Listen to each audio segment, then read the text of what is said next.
मेरा नाम प्रियंका है और मैं सबसे पहले आप सभी का बहुत धन्यवाद देना चाहती हूँ, क्योंकि आप लोगों की वजह से ही हम जैसे लोगों को अपनी बात कहने का मौका मिलता है। और अब मैं अपनी घटना को विस्तार से सुनाने जा रही हूँ, जिसमें मैंने मेरी बुआ के साथ दोस्तों उस समय मेरी दिवाली की छुट्टियाँ चल रही थी और मुझे कुछ दिन घूमने आराम करने के लिए गांव जाना था। लेकिन मेरे साथ घर वाले नहीं जा सकते थे, क्योंकि माँ और पापा को अपने ऑफिस जाना था और भाई की कोचिंग क्लास अभी शुरू हुई थी। लेकिन मेरी बुआ का परिवार भी गांव जाने वाला था। हर साल एक परिवार को वहां पर जाकर दिवाली से पहले का सब काम करना रहता है, लेकिन इस साल मेरे सभी चाचा भी व्यस्त थे। मेरी बुआ ने कहा कि वो लोग वहां का सब काम कर लेंगे और मेरी बुआ को हमारा गांव उनके ससुराल के गांव से कुछ ज़्यादा पसंद था, क्योंकि हमारा गांव एक टापू के पास है। तो दोस्तों, हुआ ये कि मेरे पापा ने मुझसे कहा कि मैं उन लोगों के साथ गांव जा सकती हूँ। मेरी बुआ का बेटा सुधीर मेरे बराबर ही है और मेरे उसके साथ अच्छी जमती है। तो मैं भी अब उनकी ये बात सुनकर राज़ी हो गई। फिर हमने 10 दिन का प्लान बनाया। उसमें कुछ दिनों के लिए बुआ के ससुराल जाने का प्लान भी था, क्योंकि वहाँ पर उनकी देवरानी गर्भवती थी, तो उन्हें गोद भराई की मदद के लिए जाना था। दोस्तों, मेरी बुआ की उम्र करीब 40-42 साल होगी और उनके पति की उम्र भी करीब 43-44 साल होगी। उनके पति जहाज पर काम करते थे और वो उनको देखने में स्मार्ट भी थे। वो साल के 8 महीने जहाज पर बिताते थे और बाकी 4 महीने अपने घर पर। फ्रेश कट वाली दाढ़ी, पूरी तरह से चेहरा साफ, 6 फुट हाइट, उनका अच्छा दिखने वाला शरीर था। दोस्तों, मेरी उनके साथ बहुत अच्छी जमती थी और वो हमेशा मेरे साथ एक दोस्त की तरह बात किया करते थे और बहुत मस्ती मजाक भी करते थे। लेकिन मेरी बुआ थोड़ी ख़राब है, लेकिन वो मुझसे बहुत प्यार करती है और बुआ बहुत झगड़ालू भी है। पता नहीं उनका परिवार उनसे कैसे सहता होगा। अब हम गांव में पहुंच गए। हमारे गांव के घर में हमारा जो नौकर है धीरू, उसकी कुछ ही महीने पहले शादी हुई थी और अब पहली बार उसकी नई नवेली दुल्हन से मिले थे।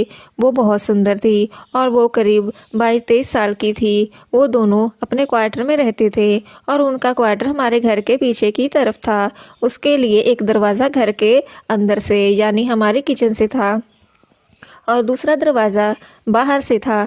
दोस्तों, हमारा घर भले ही बहुत बड़ा था, लेकिन उसकी बनावट पूरे स्टाइल में पुरानी थी, यानी कि दरवाजे पर नई तरह के ताले नहीं थे। पुराने टाइप की भी कुंडी थी और दरवाजे भी पुराने टाइप के लकड़ी वाले थे। पहले दिन हम बहुत अच्छी तरह से सेट हुए और धीरू भाई की बीवी दिशा बहुत सुंदर थी। भले ही वो ज़्यादा पढ़ी लिखी नहीं थी और वो हमारी भाषा इतनी अच्छी से समझ नहीं पाती थी, लेकिन वो बहुत ही कम समय में हमारे घर में सब काम अच्छी तरह से करना सीख गई थी और वो खाना भी अच्छा खासा बना लेती थी। और बुआ के पति उसके साथ भी बहुत मस्ती मजाक किया करते थे। एक दिन हुआ ये कि हमारे घर में सेट हो गए थे। एक दिन क्या हुआ कि हम घर में सेट ही हो गए थे कि 2 दिन में ही धीरू भाई को अपने गांव में से कॉल आया और उसके पिताजी ने बुलाया था, क्योंकि उसके पिताजी की एक छोटी सी दुकान थी जिसमें चोरी हो गई थी और अब धीरू को उन्होंने जल्दी से बुलाया था और दिशा भी उसके साथ जाना चाहती थी। लेकिन धीरू ने उससे यहीं पर रहने को कहा, क्योंकि घर का हमारा ख्याल कौन रखता। वो उससे बोला कि वो जल्द से जल्द लौटने की कोशिश करेगा। फिर अंकल ने धीरू को कुछ पैसे भी दिए और धीरू शाम को ही अपने घर पर चला गया। और अब समस्या यह थी कि 2 दिन बाद बुआ, अंकल और सुधीर को बुआ के गांव जाना था।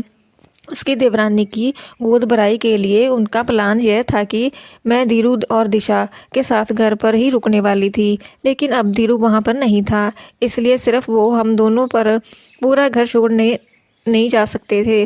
तो फैसला ये हुआ कि बुआ और सुधीर ही जाएंगे, मैं और अंकल घर पर ही रुकेंगे, क्योंकि गोद भराई में अंकल क्या करेंगे और वो बुआ को अकेले भी नहीं भेज सकते थे। मैं तो उन लोगों को पहचानती भी नहीं थी, इसलिए मैं उनके साथ नहीं जा सकती थी और सब दिशा के साथ भी नहीं जा सकते थे, क्योंकि घर का काम, पेड़ पौधों को पानी वगैरह देना होता था।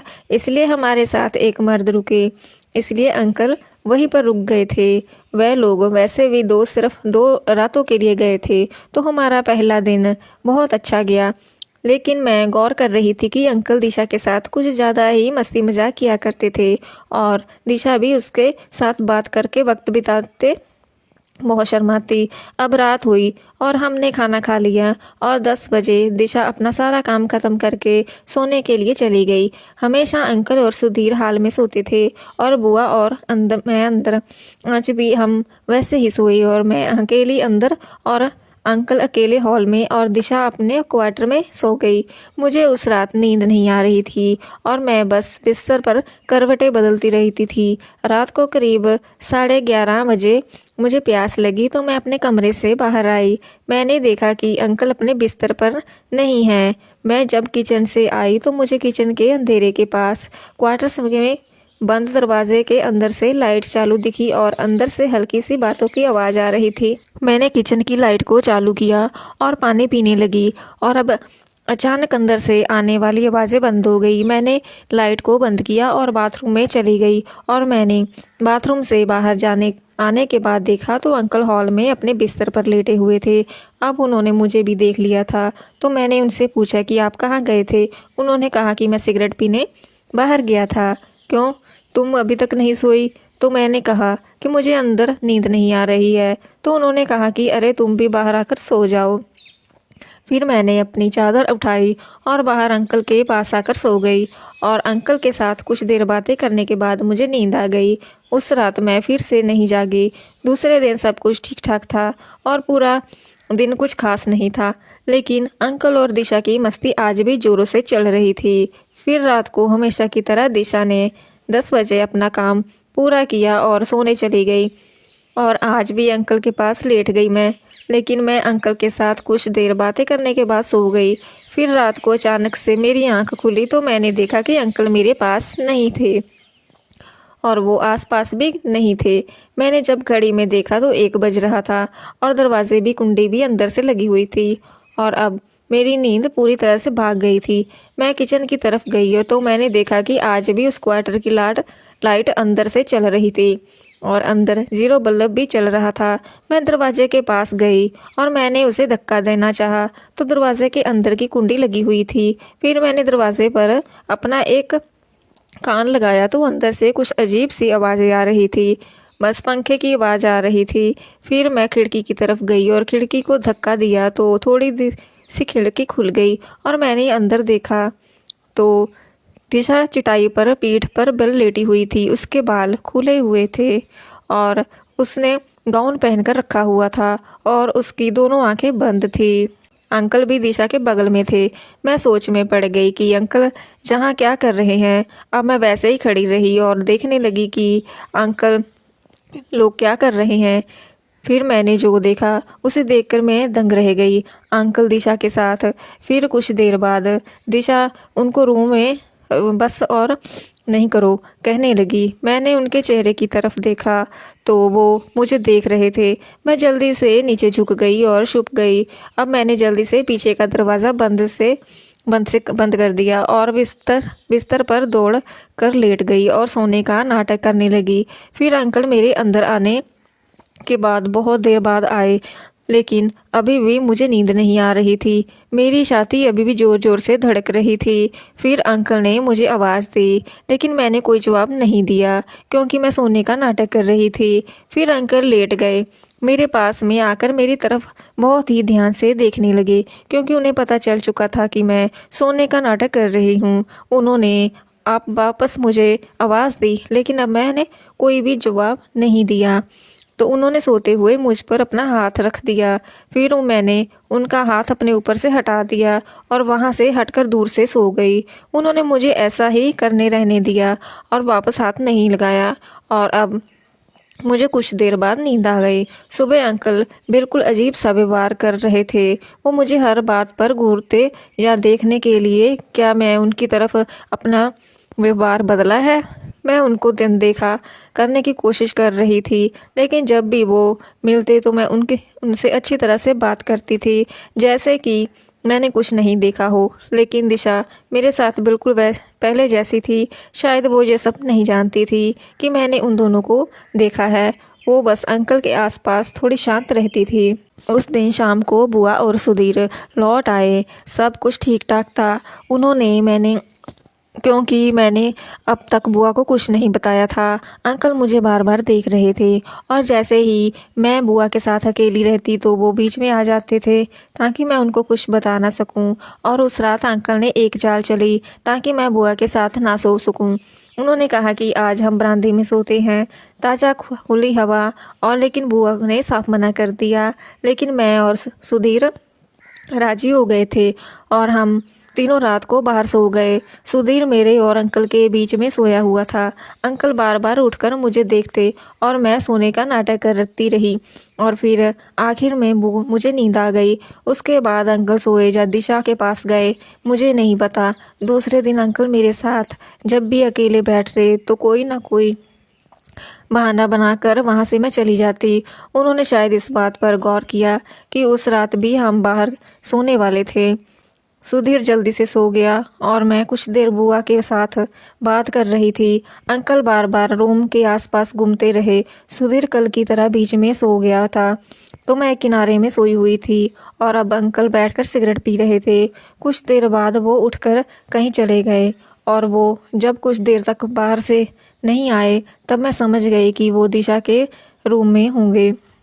मैं उठी और चुपचाप पीछे की साइड से दरवाजे के अंदर चली गई, लेकिन उस क्वार्टर का दरवाज़ा बंद था और अंदर की लाइट जल रही थी। मैं जल्दी से खिड़की की तरफ गई। मैंने जब खिड़की खोलनी चाही तो वो एकदम से टाइट बंद थी। तभी पीछे अंकल की आवाज़ आई, तुम ये क्या कर रही हो? मेरी जान निकल गई और मैं एकदम से डर गई क्योंकि अब अंकल ठीक मेरे पीछे खड़े थे। लेकिन मैं कुछ नहीं कह सकी और वहाँ से झट से आ गई और मैं समझ गई कि वो अब ये बात समझ गए होंगे कि मैं वहाँ पर क्यों आई हूँ। फिर मैं जाकर चुपचाप सो गई और अभी कुछ देर पहले रंगे हाथों पकड़ी गई थी तो अंकल भी कुछ देर बाद अंदर आ गए और उन्होंने सुधीर को किनारे पर धकेल दिया और कुछ बीच से आप खुद सो गए बिल्कुल मेरे पास में। फिर मैंने देखा कि सुधीर गहरी नींद में था, इसलिए ना उसने कुछ समझ आया और ना ही वो हिला था। लेकिन मैं अब बिल्कुल सतर्क हो गई थी। उन्होंने मुझसे धीरे से पूछा कि तुम वहाँ पर क्या कर रही थी? मैं अब नींद में होने का नाटक करने लगी, लेकिन उन्होंने फिर से मुझे हिलाकर पूछा और मैंने नींद में धीरे से कहा कि हाँ। उन्होंने कहा कि मुझे पता है तुम जाग रही हो, तो मैंने सोने का नाटक मत करो, मुझे सच सच बताओ कि तुम वहाँ पर क्या कर रही थी। तो मैंने कहा कि कुछ नहीं। उन्होंने कहा कि अब झूठ मत बोलो, लेकिन मैं अब भी एकदम चुप रही। फिर से बोली, क्यों? तुम वहाँ पर क्या देख रही थी? मैं फिर चुप रही। अब वो मेरे एकदम करीब आ गए थे और बोले कि क्या देखना था तुम्हें? मैंने बहुत डरते हुए जवाब दिया कि कुछ नहीं। वो बोले कि अच्छा, तो फिर तुम उस दिन क्या देख रही थी? मैं बिल्कुल चुप थी, लेकिन तभी उन्होंने मुझसे गुस्से से कहा कि बोलो, मैं नींद में कहाँ था? तो आपको वो सब पता है ना? और मैं अपनी बाई तरफ मुड़कर सो गई। उन्होंने मुझे पकड़कर घुमाया और बिल्कुल सीधा कर दिया और कहा कि मैं जवाब दूँ। मुझे वो उस समय बहुत गुस्से में थे और मैं बहुत डर रही थी। मैंने भी घबराहट से कहा कि प्लीज़ अब मुझे आप सोने दीजिए, वरना मैं बुआ को बताऊंगी। तो वो बोले कि बोल, क्या बताएगी? लेकिन मैं चुप रही और वो बार बार पूछते गए, बता तू क्या बताएगी? उनके बारे में बहुत बार पूछने के बाद मैं बोली कि वही। तो वो बोले, क्या वही? मैं बोली कि खुद नहीं। वो अब बहुत प्यार से पूछने लगे, बताओ ना बताओ। मैं बिल्कुल भी गुस्सा नहीं करूँगा, पर अंका मुझसे बात करो तो तुम पर गुस्सा नहीं करूँगा। तो मैंने कहा कि मुझे नींद आ रही है, प्लीज़ आप मुझे सोने दीजिए। उस समय मैंने अपनी दोनों आंखें बंद कर दी थी। फिर वो बोले कि क्यों, तुम मुझ पर गुस्सा हो?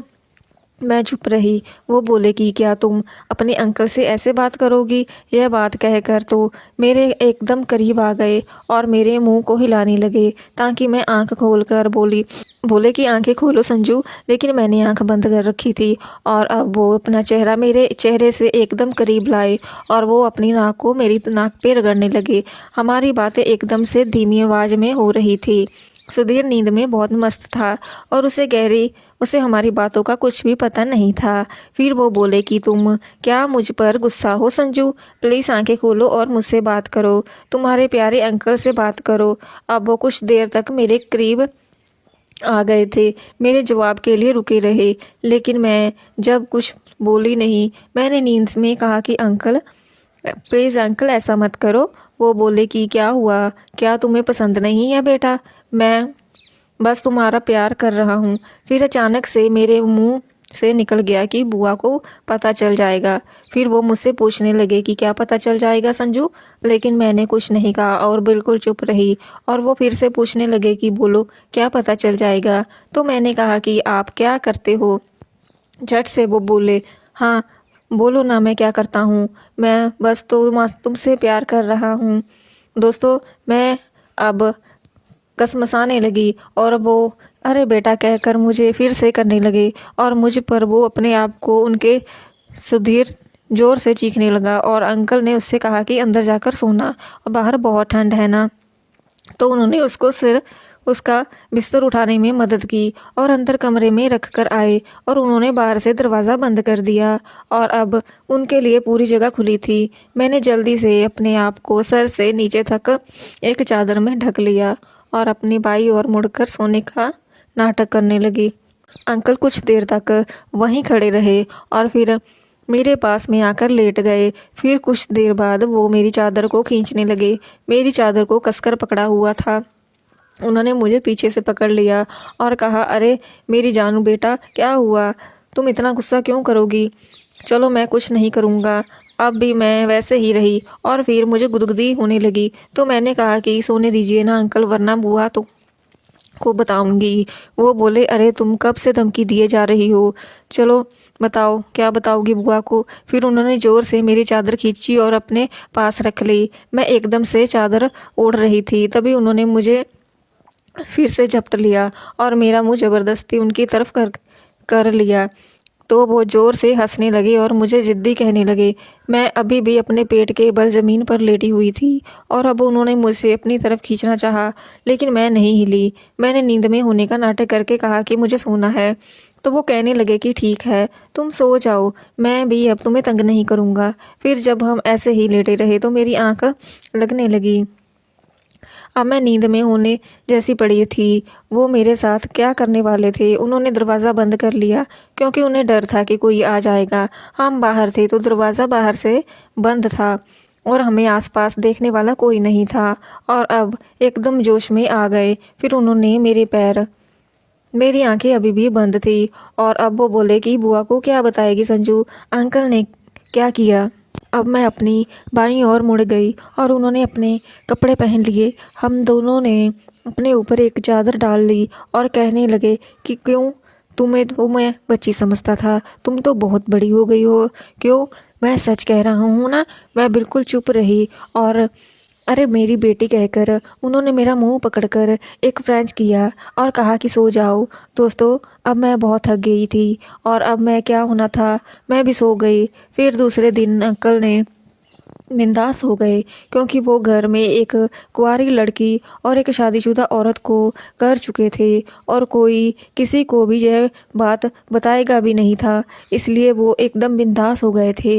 लेकिन अब उन्होंने दिशा पर से अपना पूरा ध्यान हटा दिया था और वैसे भी बुआ वहाँ पर थी तो वो ज़्यादा कुछ नहीं कर सकते थे क्योंकि दिशा भी बुआ से बहुत डरती थी। लेकिन वो लोग बीच बीच से बात किया करते हुए मैंने ज़रूर देखे हैं। अब अंकल जरा भी मेरे साथ होते तो मुझे बहुत ज़्यादा छूने की कोशिश करते थे, लेकिन किसी को कोई शक नहीं होता था क्योंकि सबको मैं बच्ची लगती थी। फिर उस रात के बाद वाली रात को बहुत ज़ोर से बारिश हुई, इसलिए हम बाहर नहीं सोए और मैं अंदर कमरे में बुआ के साथ सोई। और उस रात भी अंकल चुपचाप सोए या दिशा के पास चले गए, मुझे कुछ भी पता नहीं था। दूसरे दिन घर पर पूजा थी और उस दिन धीरू भी लौट आया था। उसके दुकान में चोरी का मामला अब पुलिस के हाथों में था। अब उसे अंकल और दिशा के बारे में पता चला या नहीं मुझे नहीं पता, लेकिन देखने में तो नहीं लगता था दोस्तों, पूजा वाली रात को हम बाहर सोए और सुधीर भी हमारे साथ सोया। उस रात भी सुधीर बीच में ही सोया था। जब मैं गहरी नींद में थी तो मुझे ऐसा लग रहा था जैसे मुझे बहुत मज़ा आ रहा था। लेकिन मेरी आंखों में बहुत गहरी नींद थी और उन्होंने अपने सर पर एक चादर ओढ़ ली थी ताकि सुधीर अगर जागे तो उसे कुछ दिखे ना। अंकल सब कुछ चुपचाप कर रहे थे और हम दोनों बिल्कुल भी आवाज़ नहीं कर रहे थे। और अब मुझे सुधीर का डर था, इसलिए मैंने आँख खोल दी। सुधीर हमारी तरफ मुंह करके सोया हुआ था। बचे हुए 3 दिनों में हमने अगले 2 दिन तक कुछ नहीं किया और उसके बाद हमने एक रात पहले सब कुछ किया। आपको ये स्टोरी कैसी लगी कमेंट्स में बताएं।